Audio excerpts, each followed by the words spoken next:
Number 1 तुम अपने interest को, अपने पैशन को कैसे डिस्कवर करें, और दूसरा उसको मोनेटाइज कैसे करें, यानी कि वहाँ से पैसा कैसे कमाएं। ऐसा कोई काम नहीं है दुनिया में, ऐसा कोई पैशन नहीं है, ऐसा कोई इंटरेस्ट नहीं है जिससे पैसा नहीं कमाया जा सकता। बस हमें पता होना चाहिए दुनिया में क्या क्या हो रहा है और लोग किस किस तरीके से पैसा कमा रहे हैं। एब्सोल्युटली। अगर वो हमको आ जाए और लोगों को एग्जैक्टली क्या चाहिए, अगर उसको आप कनेक्ट कर पाओ अपने पैशन से, अपने इंटरेस्ट से, यानी कि अपनी राइटिंग से, तो काम हो गया। अब सवाल उठता है कि हमारा माइंड ऐसे क्यों नहीं चलता है, हर जगह पे हम अपॉर्चुनिटी को क्यों नहीं देख पाते हैं। क्योंकि जिसकी आप बात कर रहे हो ना, बिजनेस की, entrepreneurship, it's all about seeing opportunities everywhere. जैसे दो तरह के लोग होते हैं, एक होते हैं जिनके सामने भी एक बहुत बड़ी अपॉर्चुनिटी होगी, वो उसको नहीं देख पाते हैं, और दूसरे ऐसे भी लोग होते हैं जिनके आगे कुछ भी नहीं होगा, वो वहाँ पर भी बहुत कुछ देख लेते हैं। तो उसके पीछे क्या वजह होती है? उसका इंटरेस्ट इसमें नहीं होता कि आगे क्या दिख रहा है, फ्रंट में क्या दिख रहा है, उसका इंटरेस्ट इसमें होता है कि पीछे क्या हो रहा है।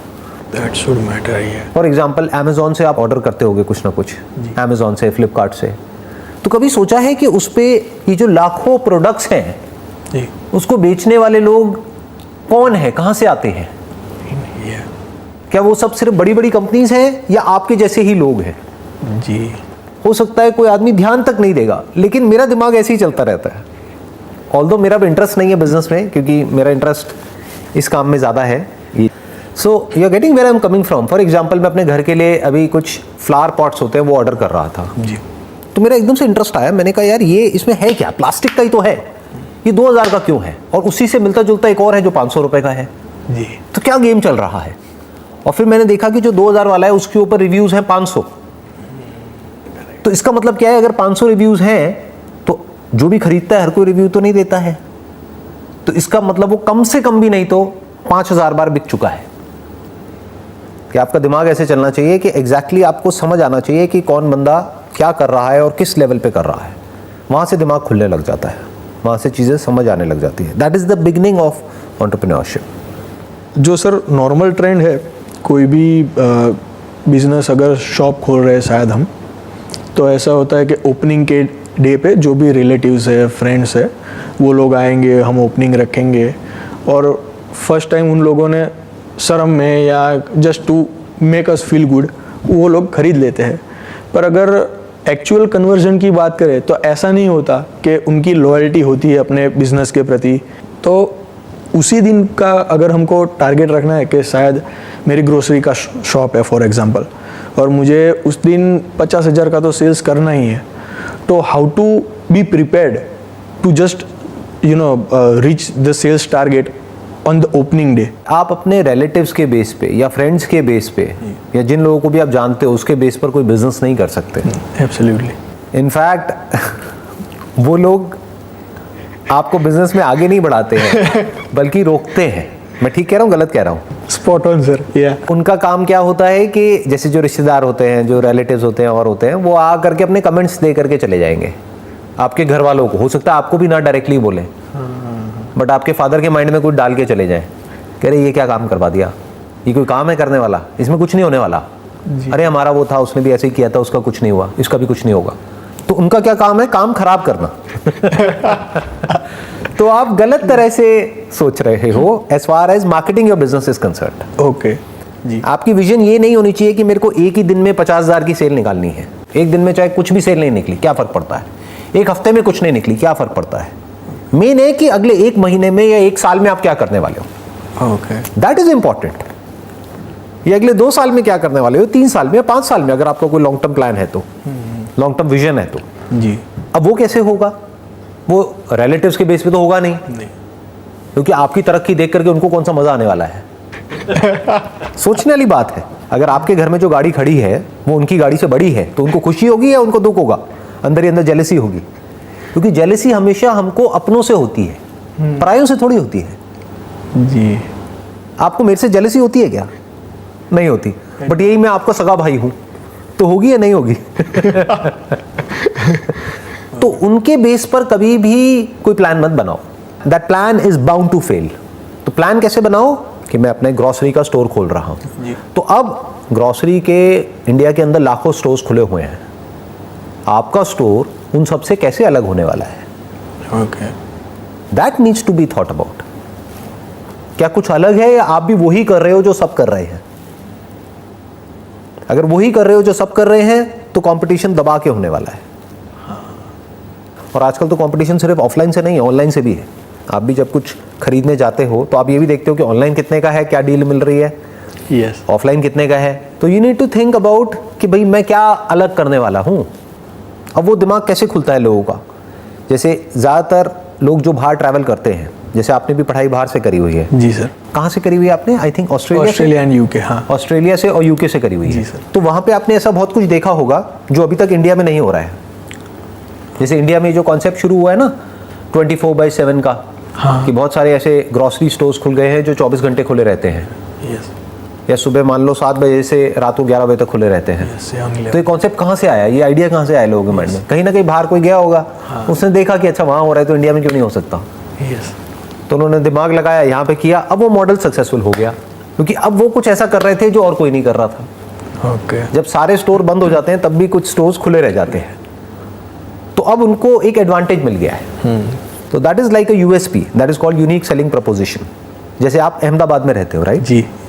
तो आपने कोई ऐसा एरिया चूज किया जहां पर जो लोग हैं वो फाइनेंशियली वेल ऑफ है। जैसे अहमदाबाद में बेस्ट एरिया कौन सा है जहां पे सबसे महंगी प्रॉपर्टी है? सिंधु भवन रोड। सिंधु भवन रोड, जी, राइट? जी। ये एरिया आप कह रहे हो मोस्ट प्राइम लोकेलिटी है वहां की। हाँ जी। तो उसके आसपास में देखो जो ग्रोसरी स्टोर्स खुले हुए हैं वो क्या कर रहे हैं, किस तरह से कर रहे हैं। तो हो सकता है वहां पे आपको एक बहुत बड़ा गैप नजर आएगा कि वो लोकेलिटी तो ऐसी है जहां पर एक से बढ़कर एक घर है, हर घर में एक से बढ़कर एक गाड़ियां हैं। जी, मैं ठीक कह रहा हूं ना? जी, एब्सोल्युटली। यानी कि पॉश लोकेलिटी है, लेकिन हो सकता है उसके आसपास में एक भी ऐसा स्टोर ना हो, ग्रोसरी स्टोर, जो कि सिर्फ हाई एंड आइटम्स रखता हो, जो उन लोगों के लिए हो जो बहुत ही हेल्थ कॉन्शियस है। ओके। यानी वो चीज़ जो एक नॉर्मल ग्रोसरी शॉप में मिलेगी 100 रुपए की, वही चीज़ किसी दूसरे ब्रांड की वहां पे मिलेगी 500 रुपए की। फॉर एग्जाम्पल मानुका हनी, आपने सुना है इसके बारे में? नहीं सर। न्यूजीलैंड में काफ़ी पॉपुलर है। वो हनी छोटी सी डब्बी होती है, वो 2-3 हज़ार रुपये से शुरू होती है और 10,000 रुपये तक जाती है हनी, जो वैसे कितने का मिलता है? 100-200 रुपये का। यस। तो वो कौन खरीदेगा? वो आप किसी ऐसी लोकेलिटी में चले गए जहाँ पर के पेइंग कैपेसिटी नहीं है लोगों की, तो गालियाँ निकालेंगे। वो कहेंगे क्या पागल बनाने के लिए दुकान खोल ली है। बट देयर आर लोकेलिटीज़ जहाँ पर वो कहेंगे आपके पास बेस्ट क्या है वो दिखाओ मुझे तुम। क्योंकि जो बंदा 50 लाख की गाड़ी रख सकता है, क्या वो 5,000 का हनी नहीं खरीद सकता अपनी हेल्थ के लिए? एब्सोल्युटली। तो इस तरह के प्रोडक्ट्स आप वहाँ पे रखोगे। वो प्रोडक्ट्स कहाँ से आएंगे? आपको बाहर से इंपोर्ट करने की जरूरत नहीं है। देयर आर इंपोर्टर्स जो बाहर से इंपोर्ट करते हैं, उन इंपोर्टर्स से आप डायरेक्टली ले लोगे। हो सकता है इसमें इन्वेस्टमेंट उससे कम हो जो आप सोच रहे हो, ऑलराइट। क्योंकि हो सकता है आप अपने माइंड में सोच रहे हो कि मैं एक ऐसा ग्रोसरी स्टोर खोलूंगा जो बहुत बड़ा होगा। कितना भी बड़ा हो, और बड़े बड़े खुले हुए हैं, उनसे तो छोटा ही है ना। हाँ। कितने हैं जो बहुत बड़े बड़े खुले हुए हैं, मैं नाम नहीं लूंगा बट आप समझ गए होंगे। यस। कितने सारे हैं, चेन ऑफ स्टोर्स है यस जी। जो 10,000 स्क्वायर फीट के हैं, 20,000 स्क्वायर फीट के, 50,000 स्क्वायर फीट के। इतना बड़ा तो आप खोलोगे नहीं, तो कितना भी बड़ा खोल लो उनसे तो छोटे ही रहोगे। हाँ। तो मैं क्या कह रहा हूँ, चाहे छोटा सा खोलो, ओके। एक ऐसी शॉप ऐसी जगह पर जहां पर उससे मिलती जुलती और कोई शॉप नहीं है, और प्लस आप उनके घर पे डिलीवर करो। और अपनी मार्केटिंग के लिए एक अच्छी सी बाइक रखो जिसमें कि आपकी ब्रांडिंग हो रखी हो। ओके। तो आपकी एड अपने आप हो रही है। हाँ। जब भी कोई वो बाइक लेकर के जा रहा है, जैसे होती है नॉर्मली सबकी, बट अच्छी सी, इसमें पैसा लगाओ। बजाय बड़ी शॉप में पैसा लगाने के छोटी शॉप खोलो, होम डिलीवरी दो। जी लेकिन जो छोटी शॉप भी आप बना रहे हो वो अच्छी सी बनाओ, बिल्कुल। क्योंकि वहां पे प्रोडक्ट प्रीमियम है तो देखने में वो शॉप प्रीमियम होनी चाहिए। अगर 10% भी हम मान के चलते हैं कि जिन लोगों ने रिव्यू दिया होगा, तो एक सेकंड में आप कैलकुलेट कर सकते हो कि अगर 5,000 बार वो प्रोडक्ट बिका है और उसी कंपनी के और भी बहुत सारे प्रोडक्ट्स हैं, तो अगर आप देखेंगे वहां पे और कितने सारे उनके प्रोडक्ट्स हैं और हर प्रोडक्ट के ऊपर इतने इतने रिव्यूज हैं, तो आप आइडिया लगा सकते हो कि उनके कितने प्रोडक्ट्स बिक चुके हैं। फॉर एग्जाम्पल 50,000 प्रोडक्ट्स बेच दिए हैं। एक प्रोडक्ट के ऊपर अगर सारे एक्सपेंसेस हटा करके मान लो एक प्रोडक्ट पे 500 रुपये भी कमाया, तो मल्टीप्लाई करो कितना हो गया, 50,000 इंटू 500, 25 लाख, 2.5 करोड़। 2.5 करोड़ रुपए profit, not sale. Oh yes. Sale तो 2,000 के हिसाब से हुई, यानी 4 गुना कर दो, 10 करोड़ की सेल, 2.5 करोड़ का प्रॉफिट सारे खर्चे निकालने के बाद। कर क्या रहे हैं? गमले बेच रहे हैं। सुनने में अगर कोई किसी को बताएगा भाई आप क्या काम करते हो, जैसे शादी के लिए होता नहीं है कि कहीं जाते हैं तो पूछते हैं लड़के से, हाँ भाई क्या काम है तुम्हारा? मैं गमले बेचता हूँ। मतलब क्या तुम्हारी फैक्ट्री है? नहीं नहीं, फैक्ट्री नहीं है। जिन लोगों की फैक्ट्री है उनसे लेता हूँ, उस पर अपना ठप्पा लगाता हूँ और यहाँ पर बेच देता हूँ। वो हंसेंगे लड़की वाले, कहेंगे कि ये कैसा काम है, ये तो हमको समझ ही नहीं आ रहा है जी। तो जो आज की डेट में लोग जिस तरह से लोग पैसा कमा रहे हैं, वो जो कन्वेंशनल लोग हैं जिनका दिमाग एक ही तरह से चलता है, उन लोगों की समझ से परे है कि कितने ऑप्शंस खुल चुके हैं आज की डेट में पैसा कमाने के, अगर कोई कमाने वाला हो तो। फॉर एग्जाम्पल अगर मैं अपनी ही बात करूं तो मुझे समझाने में बहुत टाइम लग जाता है लोगों को कि आप क्या काम करते हो। बहुत सारे लोगों को लगता है ये मेरा काम है, फिर जब उनको पता लगता है कि अच्छा मैं यहाँ से पैसा नहीं कमाता हूँ, फिर वो पूछते हैं क्या काम है, फिर जो मेरा काम है वो समझाने में बहुत टाइम लग जाता है। अच्छा स्टॉक फोटोग्राफी क्या होती है, वो क्या होता है, ऐसे क्या होता है, वैसे क्या होता है, अच्छा ऐसा भी होता है, तो लोगों को पता ही नहीं है। और मेरे जैसे और हज़ारों एंटरप्रेन्योर्स हैं इंडिया में, वर्ल्ड की बात करी जाए तो लाखों हैं जो अलग अलग फील्ड में अलग अलग काम कर रहे हैं। तो कहने का मतलब क्या है कि दिमाग ऐसे चलना चाहिए। तो बड़ी शॉप खोल करके उसमें 20 लाख रुपए इंटीरियर में लगाने से अच्छा आप छोटी शॉप खोलो और उसमें 10 लाख रुपए इंटीरियर में लगाओ। ओके। आप समझ गए मेरी बात, मैं क्या कहना चाह रहा हूँ? जी सर। इस तरह से समझ पा रहे हो ना? हाँ, बीइंग स्पेसिफिक। हाँ, you must be very specific कि exactly what is it that you are going to do, किस गैप को आप फिल करने वाले हो, that must be very clear in your mind. तो अगर इस तरह से आप करते हो तो आपके सक्सेसफुल होने के चांसेस बहुत ज़्यादा है, उसमें फेल होने के चांसेस बहुत कम है, क्योंकि एक नीड है जो और कोई देख नहीं पा रहा है और कोई फुलफिल नहीं कर पा रहा है, उसको आप फुलफिल कर जाओ तो काम हो जाता है। फॉर एग्जाम्पल मानुका हनी की अभी हम बात कर रहे थे। हाँ जी। अगर आप डायरेक्टली बाहर से मंगाते हो और आप ऑनलाइन सेल करते हो, अब वहाँ पे क्या होगा, आप देखोगे ऑनलाइन कितने कितने लोग हैं, कितने कितने ब्रांड्स के और कितने कितने में बेच रहे हैं। अब आप क्या करोगे, ईमेल्स डालोगे किसको, न्यूजीलैंड में जो कंपनीज हैं जो इस तरह का हनी बनाती हैं, तो आप देखोगे इंडिया में इन 3 कंपनीज के तो हनी हैं, बट बाकी के 10 ब्रांड्स हैं वहाँ पर जिनका कोई हनी नहीं है। आप उन 10 ब्रांड्स को अप्रोच करोगे, क्योंकि इन 3 ही का अगर आपने निकाल दिया तो अव्वल तो there is a strong possibility कि जो ये 3 ब्रांड्स आपको दिख रहे होंगे अमेज़न पे, फ्लिपकार्ट पे, इनका कोई ना कोई एक्सक्लूसिव एग्रीमेंट होगा इन कंपनीज के साथ में। यस। तो वो कंपनीज आपको एंटरटेन ही नहीं करेगी। नहीं या तो हो सकता है कोई चौथी, 5वीं या 6ठी, 7वीं कोई कंपनी हो क्या सकता है, होंगी जी। बाकी की जो नीचे की 10 कंपनियां हैं, हाँ।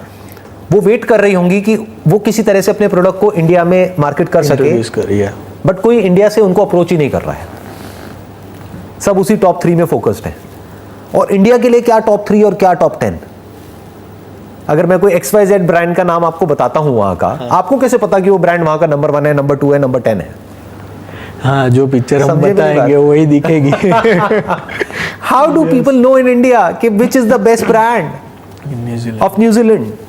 तो अगर आप नंबर 10 वाले ब्रांड को भी अप्रोच करते हो जिसकी क्वालिटी अच्छी है लेकिन ब्रांड नेम इतना स्ट्रांग नहीं है, तो हो सकता है वो आपको और सस्ते में दे दे, जिसको और लोग जो ऑनलाइन बेच रहे हैं मान लो 4,000 रुपए का, उसको आप 2,000 में बेच दो।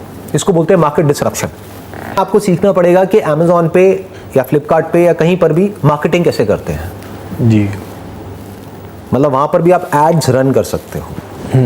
somebody सर्चिंग फॉर हनी और मे बी ऑर्गेनिक हनी या मानुका हनी, तो आपकी ऐड आएगी, ऐड में पैसा लगाओ और पैसा कमाओ। बिजनेस करना वैसे सही बता रहा हूँ बहुत आसान होता है, बट थॉट प्रोसेस की सारी प्रॉब्लम है।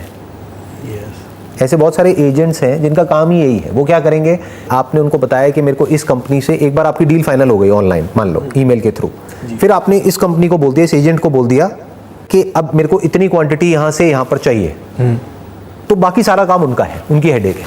अच्छा। वो अपना कुछ कमीशन लेंगे थोड़ा बहुत बीच में, और आपका प्रोडक्ट आपको मिल गया।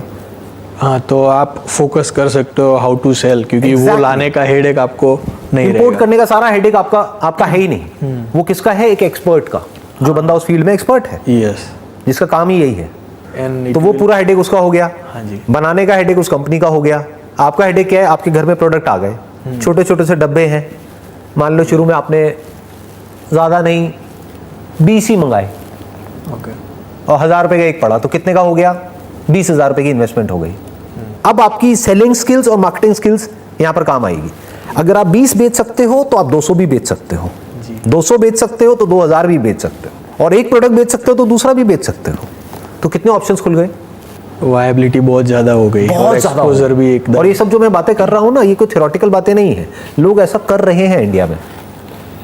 बस ये है कि इस सब के बारे में किसी को पता नहीं है। तो ये मैं जो सीक्रेट्स हैं अंदर के, वो सब ओपन कर रहा हूँ। जी thank you sir. Most welcome जी। और सर ज़्यादातर बिजनेसेस में ऐसा होता है कि when you have just started off, तो कोई एक क्लाइंट होता है जो 60-70% ऑर्डर देता है। ऑल ऑफ द सडन, जैसे आपने बोला कि अभी हम शुरू कर रहे हैं, we are new and some of establish player are already there, तो वो उनको बेटर ऑफर दे के अगर वो कस्टमर को अपने पास ले लेंगे तो हमारा नया सेटअप है वो कोलैप्स हो जाएगा। जैसे आपने बोला कि मार्केट डिसरप्शन आप कर सकते हो ये स्ट्रेटजी से, तो उस चैलेंज को कैसे ओवरकम किया जाए? जो अभी आपने एग्जांपल दिया कि फॉर एग्जांपल आपने कोई नया बिजनेस शुरू किया और कोई क्लाइंट है, वो आपके बिजनेस का मान लो 50% रेवेन्यू जनरेट कर रहा है, और वहाँ पर एक एग्जांपल ले लेते हैं कि उसने पेमेंट देने से ही मना कर दिया। बड़ा कॉमन है। हाँ, बिग प्लेयर पहले बोला कि मैं 30 दिन में पैसा दे दूंगा, उसके बाद 60 दिन हो गए, 90 दिन हो गए, 6 महीने हो गए, वो पैसे ही नहीं दे रहा है। क्या कर लोगे? कोर्ट में जाओगे तो 20-30 साल गए आपके। वो तो अब क्या करोगे? फंस गए ना जी। काम शुरू होने से पहले ही बंद हो गया जी। तो बिजनेस को डाइवर्सिफाइड तरीके से करो। शुरू में बड़ी मछली को पकड़ने की बजाय छोटी छोटी बहुत सारी मछलियों को पकड़ो। तो बड़ी मछली को पकड़ने के लिए बड़ा और स्ट्रॉन्ग नेट भी तो होना चाहिए ना। अपने छोटे से नेट से आप बड़ी मछली को पकड़ने जाओगे तो नेट ही फट जाएगा। जी। तो उस छोटे से नेट से छोटी छोटी बहुत सारी मछलियों को पकड़ लो। यानी कोई भी एक भी ऐसा क्लाइंट आपका नहीं होना चाहिए जहां से कि आपकी रेवेन्यू का मान लो 10% से ज़्यादा वहां से आ रहा है। तो कोई डर नहीं है।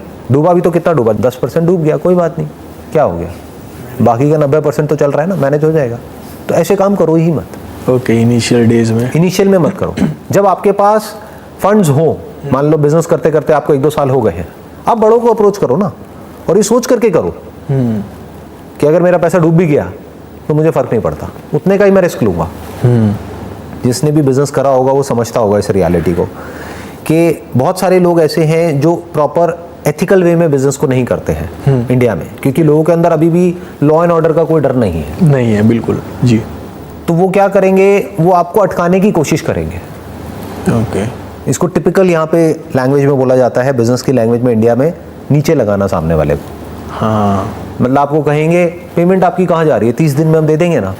जैसे ही आप पेमेंट मांगने जाओगे वो कहेंगे और माल दे दो। हाँ, आप समझ गए, पेमेंट तो दी नहीं, माल और दे दो। फिर आप माल दोगे 100 रुपए का, पेमेंट वो देंगे 50 रुपए की। हाँ, तो पहले की 100 रुपए की पेमेंट थी, उसमें से 50 दिया उन्होंने, तो 50 पुराना बाकी हो गया, 100 नया हो गया। तो 100 से कितना हो गया, 150। आपका रिस्क बढ़ गया। ये 100 रुपए बढ़ करके कब 500 रुपए हो जाएगा, 1000 रुपए हो जाएगा, आपको पता भी नहीं लगेगा। फिर एंड में जब 1000 रुपए हो जाएगा तो वो वेंडर चेंज कर देंगे। हाँ, ऐसा होता है। कहेंगे भाड़ में जाओ, हम तो उससे ले रहे हैं। Suppose I have got 10 lakh rupees with me, so 1-1 lakh के 10 डिफरेंस एक्सपीरियंसेस लेना बेटर है, या 10 लाख एक ही बिजनेस में लगाने के वो एक्सपोजर लेना बेटर रहेगा?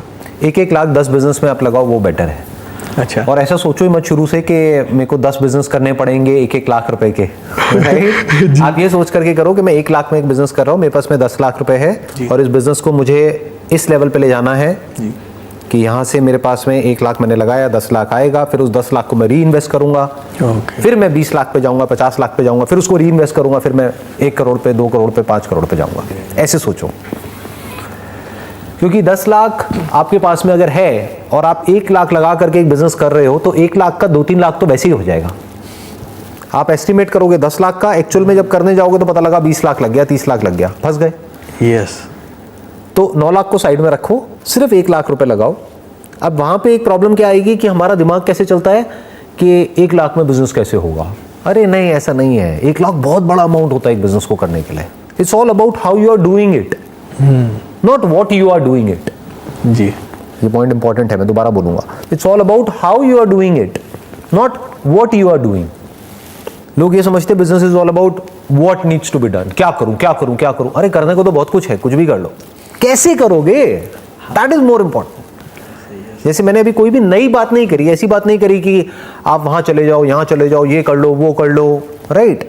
मैंने क्या करा, जो भी आपने बोला उसी से रिलेटेड आपको एग्जांपल्स दिए हैं जो कि ग्राउंड रियलिटी पे बेस्ड हैं, प्रैक्टिकल। आपने ग्रोसरी की बात करी, मैंने आपको बताया कि ग्रोसरी से रिलेटेड कैसे किया जा सकता है। ऑनलाइन का मैंने आपको बताया कि कैसे किया जा सकता है। कि लोगों को एक्सपर्टीज की वैल्यू नहीं पता है। इंडिया में लोगों को टाइम की वैल्यू नहीं पता है। ये बहुत बड़ी प्रॉब्लम है। पैसे की वैल्यू तो पता है, 10-20 रुपए, 50 रुपए, 100 रुपए बचाने के लिए अपना पूरा दिन खराब कर देंगे। लेकिन उस दिन की क्या वैल्यू है ये नहीं पता है लोगों को। तो आपको पहले कैलकुलेट करना पड़ेगा कि मेरी अपॉर्चुनिटी कॉस्ट क्या है। फॉर एग्जांपल, आप बिजनेस ना करके अगर जॉब करते हो, यू आर वेल क्वालिफाइड, आपको जॉब भी मिल सकती है जी। फॉर एग्जांपल, आपको जॉब मिल सकती है ₹1,00,000 महीने की, तो एक दिन का कितना हो गया? मोटा मोटा 3,000 रुपए। एक दिन में कितने घंटे आप काम करते हो? 10 घंटे मान लो काम करते हो, तो 1 घंटे की आपकी वैल्यू कितनी हो गई? 300 रुपए। तो आपको पता होना चाहिए अपने माइंड में कि मेरे 1 घंटे की वैल्यू 300 रुपए है जी।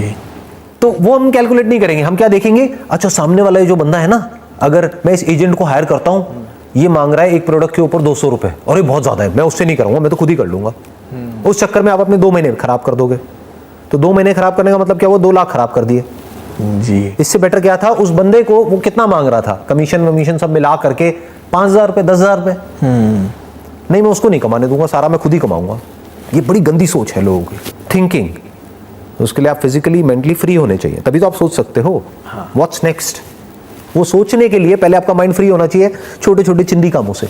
हाँ, तभी जाके वो, तभी वहां से फ्री होगे ना। अब वो काम भी आप सारे खुद ही करोगे तो आप तो एग्जॉस्ट हो जाओगे, फिजिकली भी और मेंटली भी। तो बड़ा कैसे करोगे बिजनेस को? ये प्रॉब्लम होती है।